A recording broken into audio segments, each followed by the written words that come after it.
Welcome everyone. This is Translating in the Field. It's going to be a short guide on how to provide translation services for English as second language speakers within your city when doing your business inspections.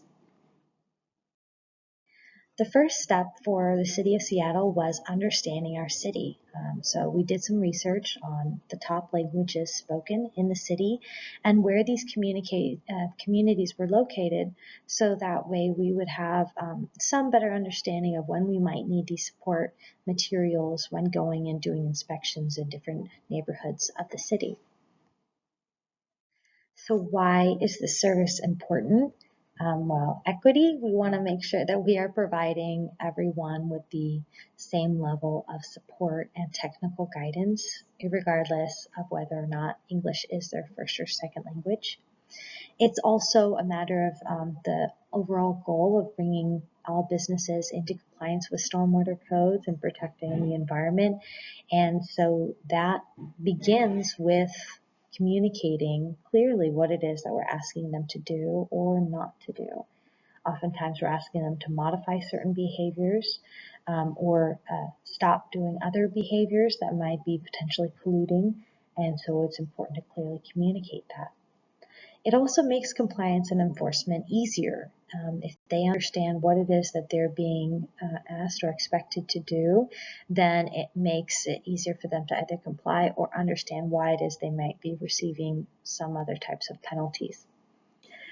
Translation service is something that we provide because it's the right thing to do, not necessarily because it makes our job easier.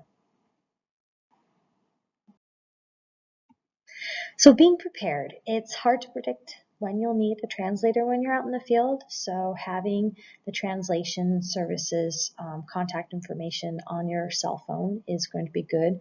I like to put it in the number and then also the client code into mine, and depending on what service you use. So that way when you call, it provides the pauses and then puts in your client ID and whatever numbers that you might need to navigate the system. It kind of helps you out in that way.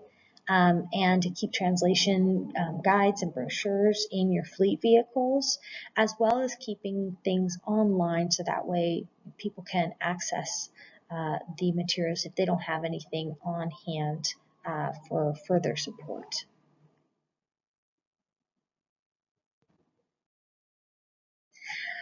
So, when do you need translation services? Because of cultural differences, some people will nod and say yes to communicate that they're listening and they want you to continue, but they might not exactly be saying, yes, I understand, in the same way that, one or two of us may do that with each other. And there's also the yes and no question technique. So check for understanding by asking open-ended questions. How do you dispose of your used cooking oil by chance, instead of do you keep your used cooking oil, in an enclosed container? And then, also the mime check. If you start to mime wildly with how you're trying to explain what you're doing and you find yourself gesturing more, you probably need a translator. And, of course, always asking consent and permission to involve a translator, and let them know that it's a free service to them and they won't get charged.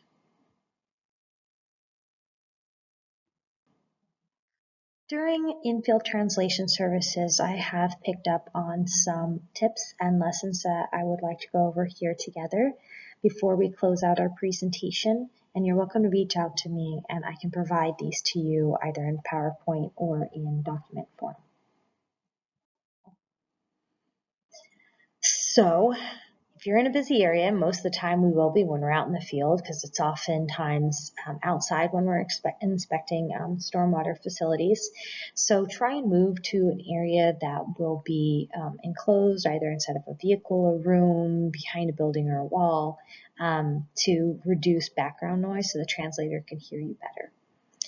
I also strongly encourage everyone here to take notes. So a minute beforehand, maybe as you're getting your translation materials together, or, making the phone, getting your materials together for making the phone call. Make a few notes of the main reasons of why you're calling and the main actions that you want to communicate to the business owners, because things can get lost in translation very easily as you're going back and forth, and trying to stay on target is really important. And to also keep in mind that, you got to take it a little slow. These translations can take about twice as long as they would normally. So make sure that you're not in a rush, so that way you can take the time to communicate effectively in the process.